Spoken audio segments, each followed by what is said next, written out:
अमेरिकी अरबपति George Soros पर राजनीति को आकार देने और सत्ता परिवर्तन को वित्त पोषित करने के लिए अपने धन और प्रभाव का दुरुपयोग करने आरोप लगातार लग रहे हैं। जॉर्ज सोरोस ने 2020 में राष्ट्रवाद के प्रसार से निपटने के लिए एक नए विश्वविद्यालय नेटवर्क को वित्त पोषित करने के लिए 100 करोड़ देने की बात कही थी।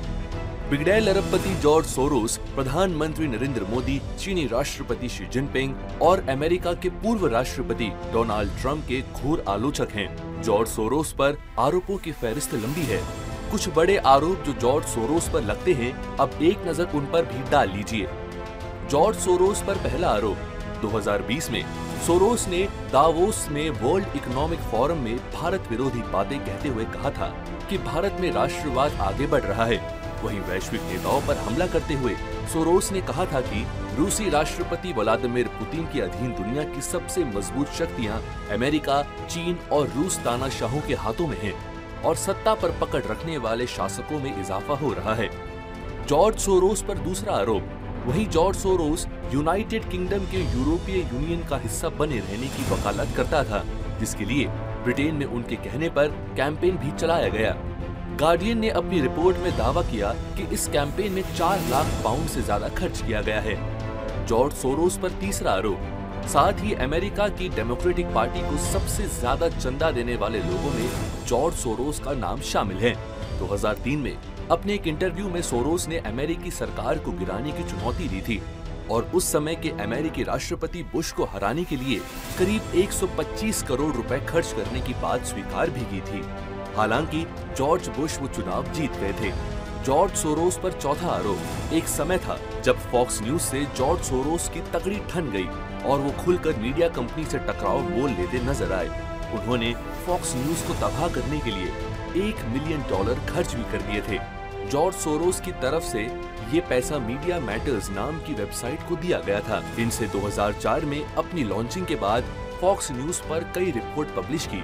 इसके साथ ही इसने फॉक्स न्यूज को रिपब्लिकन पार्टी का मुखपत्र बताना शुरू कर दिया। अब जॉर्ज सोरोस पर लगे उन आरोपों को भी जान लीजिए, जो हमारे देश को अस्थिर करने की असफल कोशिश लगातार सोरोस की संस्था करती आ रही है। देश विरोधी ताकतों को जॉर्ज सोरोस की संस्था करती फंडिंग। नागरिकता कानून को लेकर देश भर में हुए प्रदर्शन से भी जॉर्ज सोरोस का नाम जुड़ा है। सोरोस ने भारत में लागू किए जा रहे NRC और CAA को मुस्लिम विरोधी बताया था। कहा जाता है कि CAA के खिलाफ इतने व्यापक पैमाने पर हुए विरोध को हवा देने के लिए जॉर्ज सोरोस ने फंडिंग की थी। वहीं भारत ने फ्रांस से 36 राफेल विमानों की खरीद की थी, जिसको लेकर कांग्रेस और विपक्ष की तरफ से खूब शोर मचाया गया था। फ्रांस की NGO शेर्पा एसोसिएशन ने इसमें भ्रष्टाचार की शिकायत दर्ज कराकर जांच की मांग भी की थी। आरोप है कि इस NGO को जॉर्ज सोरोस की ओपन सोसाइटी फाउंडेशन से फंड जारी किया था। इसी कड़ी में भारत जोड़ो यात्रा को लेकर भी सोरोस पर उंगलियां उठी। दरअसल कांग्रेस नेता राहुल गांधी की भारत जोड़ो यात्रा से भी जॉर्ज सोरोस का कनेक्शन सामने आया था। अक्टूबर 2022 को सलील शेट्टी नाम के व्यक्ति की तस्वीर राहुल के साथ भारत जोड़ो यात्रा में कदम से कदम मिलाकर चलते हुए सामने आई थी। सलील शेट्टी वही शख्स है जो जॉर्ज सोरोस की ओपन सोसाइटी फाउंडेशन का वैश्विक उपाध्यक्ष है। मोदी सरकार ने जब जम्मू कश्मीर से धारा 370 को खत्म करने का ऐतिहासिक ऐलान किया, तो उस वक्त भी बैगानी शादी में अब्दुल्ला दीवाना की तर्ज पर इस 92 साल के इस सन की बुजुर्ग ने एंट्री ली और इस फैसले का विरोध करते हुए कहा कि भारत हिंदू राष्ट्र बनने की दिशा में अपने कदम बढ़ा रहा है। इसी तरह किसान आंदोलन और भारत द्वारा कोरोना का वैक्सीन बनाने के बाद उसके खिलाफ वैश्विक मुहिम चलाने में भी सोरोस ने कोई कोर कसर नहीं छोड़ी। वैसे तो सोरोस की देश विरोधी कहानी बड़ी लंबी है, लेकिन एक बार जॉर्ज सोरोस जैसे उन तमाम भारत विरोधी लोगों को जान लेना चाहिए कि इस देश की मिट्टी में राष्ट्र प्रेम और राष्ट्र भक्ति है।